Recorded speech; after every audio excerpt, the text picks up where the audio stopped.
সম্রাট আকবরের বাংলা সন নিয়ে নোবেল বিজয়ী অর্থনীতিবিদ অমর্ত্য সেন নিজের দ্য আর্গুমেন্টেটিভ ইন্ডিয়ান বইতে বলছেন, আমরা অনেকেই জানি না আজকের অনেক হিন্দু উৎসব যে বঙ্গাব্দের ক্যালেন্ডারের উপর ভিত্তি করে পালিত হয় সেই ক্যালেন্ডার এসেছে একটা ইসলামী উৎস থেকে।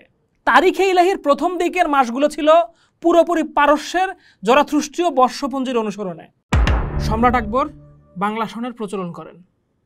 এই মুখস্থ কথাটা আমরা প্রায় সবাই বলি। চলেন আজকে আমরা এই কথাটার খানিকটা গভীরে প্রবেশ করার চেষ্টা করি।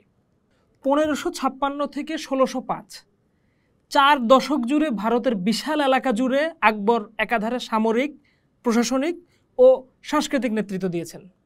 কিন্তু আমাদের আজকের আলাপ জুড়ে থাকবে শুধু তার দার্শনিক চিন্তার এলাকা। কারণ আকবরের সবচেয়ে বড় পরিচয় সম্ভবত এটাই যে তিনি ভারতের নানা ধর্ম দর্শনের মানুষকে একত্রে আনতে চেয়েছিলেন।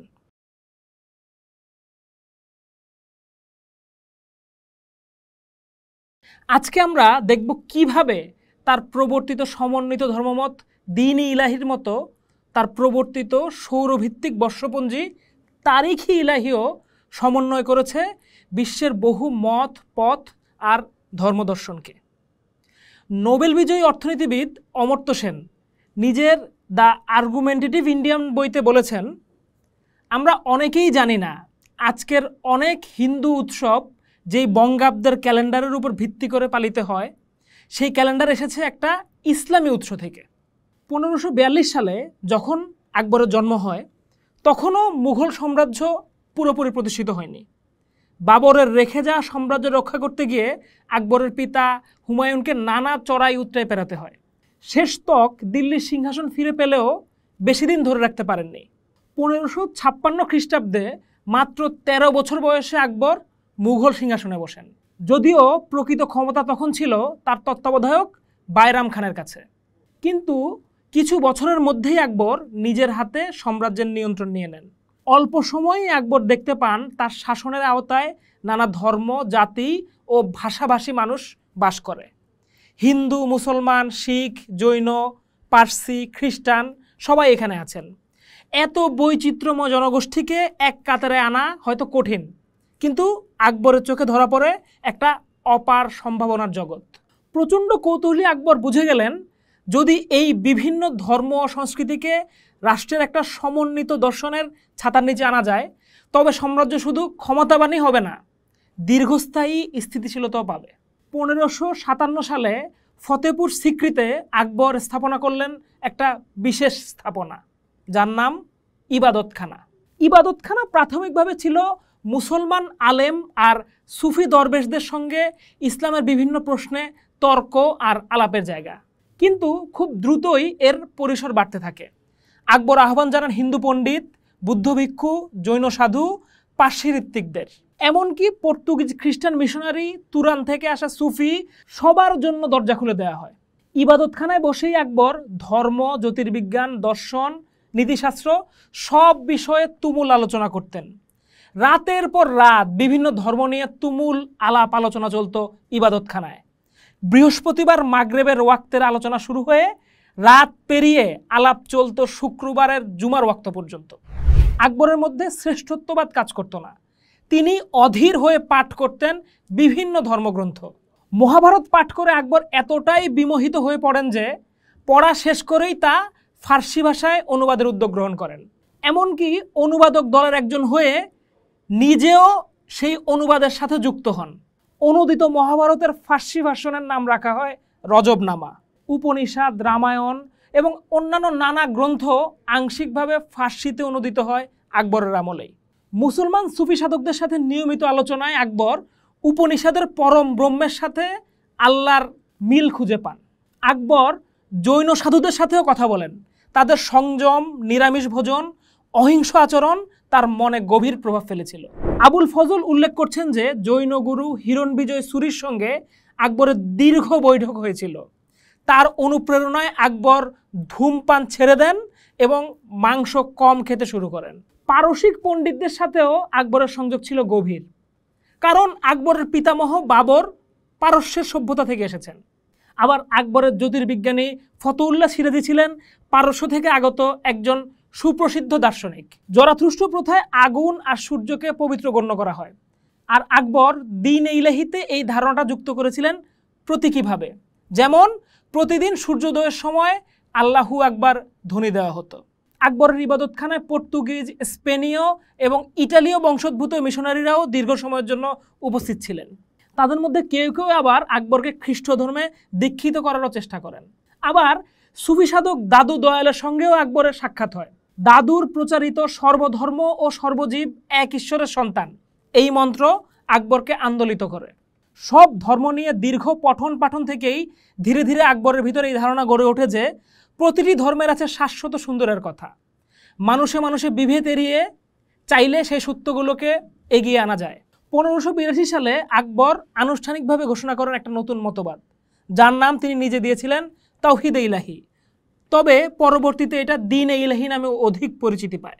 এই মতবাদ গড়ে তোলার পেছনে বড় ভূমিকা রেখেছিল ইবাদতখানায় আয়োজিত ধর্মীয় ও দার্শনিক বিতর্কগুলো।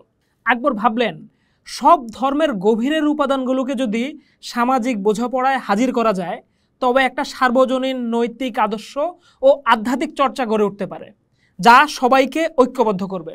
তাই একে পুরাদস্ত নতুন ধর্ম না বলে নতুন আধ্যাত্মিক পথ বলা যেতে পারে। অনেক গবেষকই দ্বীন-ই ইলাহিকে নতুন ধর্ম বলতে নারাজ, কারণ আকবর নিজেকে কখনো নবী দাবি করেননি, নিজেকে অবতারও বলেননি, নিজের রাজ্যকে কাউকে দ্বীন-ই ইলাহিতে দীক্ষিত করেননি, এমনকি নিজের স্ত্রী সন্তানদেরকেও বলেননি তার ধর্ম গ্রহণ করতে। শোনা যায় তার আধ্যাত্মের পথে পুরোপুরি দীক্ষিত হয় মাত্র 19 জন। অনেক তো হলো দ্বীন-ই ইলাহি নিয়ে আলাপ, এবার একটু জানা যাক এর সাথে কি সম্পর্ক বাংলা নববর্ষের। বাদশাহ আকবর বাংলা জয় করার পর প্রচুর খাজনা লাভ করতে শুরু করেন, কিন্তু বাংলার কৃষকদের কাছ থেকে খাজনা পাওয়া যেত শুধু ফসল তোলার পরেই। মুঘল আমলে ভূমি কর আদায় করা হতো হিজরি চন্দ্রবর্ষ ধরে, কিন্তু সমস্যা হলো চন্দ্রবর্ষ তো সূর্যবর্ষের মতো এক জায়গায় থেমে থাকে না, একই দিনে আসে না নতুন বছর, প্রতি বছরই 11 দিন করে পিছিয়ে যায়। এর কারণে কয়েক বছরের ব্যবধানেই ঋতুচক্রের সঙ্গে সঙ্গতি হারায় নতুন বছরের ধারণা। ফলে ফসল তোলার মৌসুমের আগেই রাজার পেয়াদারা যদি কর চাইতে আসতো, কৃষকরা দিশারা হয়ে পড়তেন। আকবর বুঝতে পারলেন, যেহেতু কৃষি নির্ভর বাংলার রাজস্বই দিল্লির অর্থনীতির ভিত, তাই কর ব্যবস্থাকে সৌর বছরের সাথে মিলিয়ে আনতে হবে। সমন্বয়বাদী আকবর পারস্য থেকে আগত জ্যোতির্বিজ্ঞানী ফতেহুল্লাহ সিরাজিকে দায়িত্ব দিলেন একটা নতুন পঞ্জিকা তৈরি করার। সিরাজি চন্দ্র হিজরি সন ও হিন্দু সৌর পঞ্জিকার বিভিন্ন উপাদানকে একসঙ্গে মিলিয়ে তারিখে ইলাহি ক্যালেন্ডার চালু করলেন।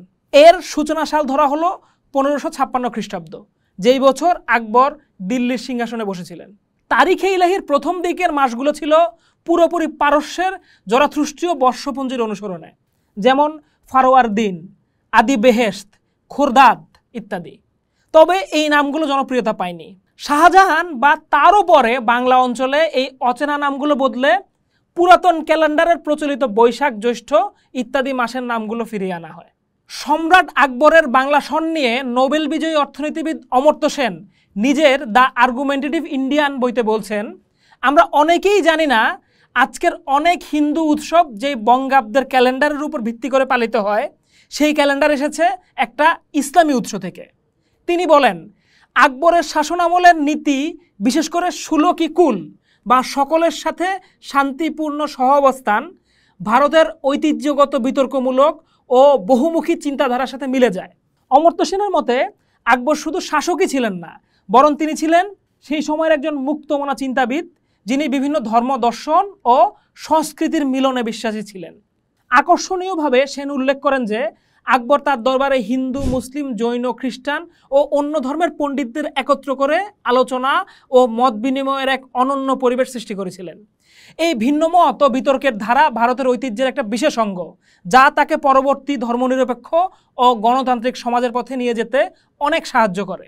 কলকাতার ইনস্টিটিউট অফ ডেভেলপমেন্ট স্টাডিজে এক স্মারক বক্তৃতায় অমর্ত্য সেন বলেছিলেন, বাংলা সনের একটা বিশেষত্ব হলো আকবর সারা ভারত জুড়ে বহু ধর্মে গ্রাহ্য যে ক্যালেন্ডার তারিখে ইলাহি চালু করার চেষ্টা করেছিলেন, সেটার প্রভাব কিন্তু আজও টিকে আছে শুধু এই বঙ্গাব্দের ভেতরেই। ওই বক্তৃতায় তিনি আরও বলেন, আকবরের আমলে যে মুসলিম ক্যালেন্ডার বা হিজরির প্রথম সহস্রাব্দ শেষ হয়ে আসছে, তিনি তার রাজত্বে একটা বহু সংস্কৃতির ক্যালেন্ডার চালু করার প্রয়োজন অনুভব করেন। এইটাই ছিল তারিখে ইলাহি। এই ক্যালেন্ডার হিন্দু সূর্য সিদ্ধান্ত রীতি অনুসরণ করত, আবার মুসলিম হিজরির বেশ কিছু বৈশিষ্ট্য এতে সংযোজিত হয়েছিল। মজার ব্যাপার হলো, আকবরের দরবার যেই দিল্লি বা আগ্রাতে, সেখানে কিন্তু তারিখে ইলাহি গ্রহণযোগ্যতা পায়নি, অথচ সেই ক্যালেন্ডার পশ্চিমবঙ্গ ও বাংলাদেশে আজও সগৌরবে টিকে আছে। আকবরের সময় থেকেই পহেলা বৈশাখ উৎসবমুখী হয়ে ওঠার মূল প্রেরণা ছিল ব্যবসায়ীদের হালখাতা অনুষ্ঠান এবং খাজনা দানের সময়সূচি, কিন্তু এর গভীরেও ছিল সেই বহুধর্মী সমন্বয়ের বীজ। দেখেন এই ক্যালেন্ডারে কি কি আছে।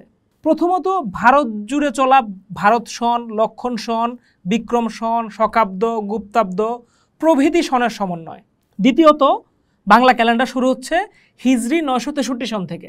খেয়াল করলে দেখবেন 963 এই সালটা হিজরিতেও যা, বাংলাতেও তা।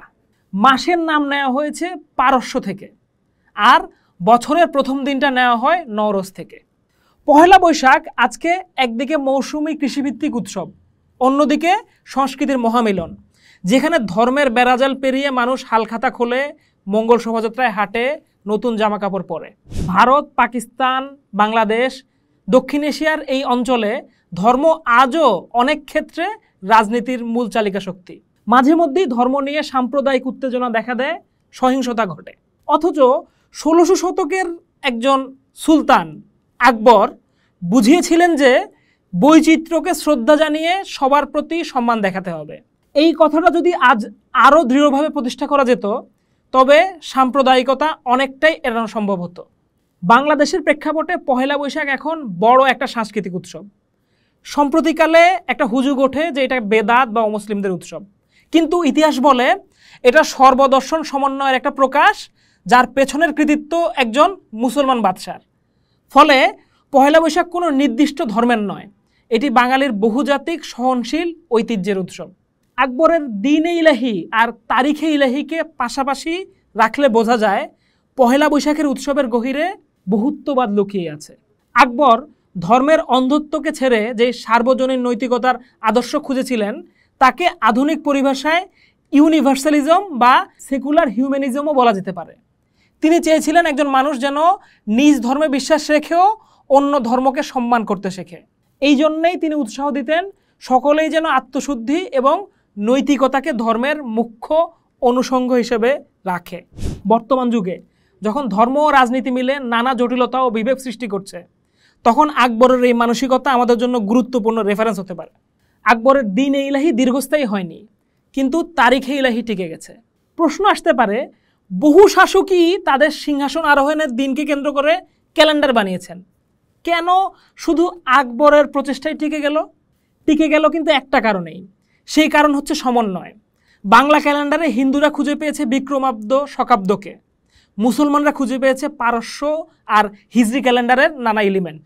আকবরের তারিখ ই ইলাহির এই উদ্যোগের ঐতিহাসিক মূল্য অসীম, কারণ এটি আমাদেরকে মনে করিয়ে দেয় ভিন্নতা মানেই বৈরতা নয়, বরং সঠিক নেতৃত্ব ও উদার মন থাকলে মানুষের মাঝে সেতুবন্ধন গড়ে তোলা সম্ভব। পহেলা বৈশাখ উদযাপনের মধ্য দিয়ে বাঙালি জাতি আসলে সেই বহুত্ববাদী বহুরঙা ঐতিহ্যকে আলিঙ্গন করে। এদিন ধর্ম, জাতপাত, ভাষা সব পরিচয় পিছনে ফেলে মানুষ উদযাপন করে জীবনের নবজন্মের সম্ভাবনাকে। পোস্ট দেখুন, ভাবুন, করুন। সবাইকে নতুন বছরের শুভেচ্ছা।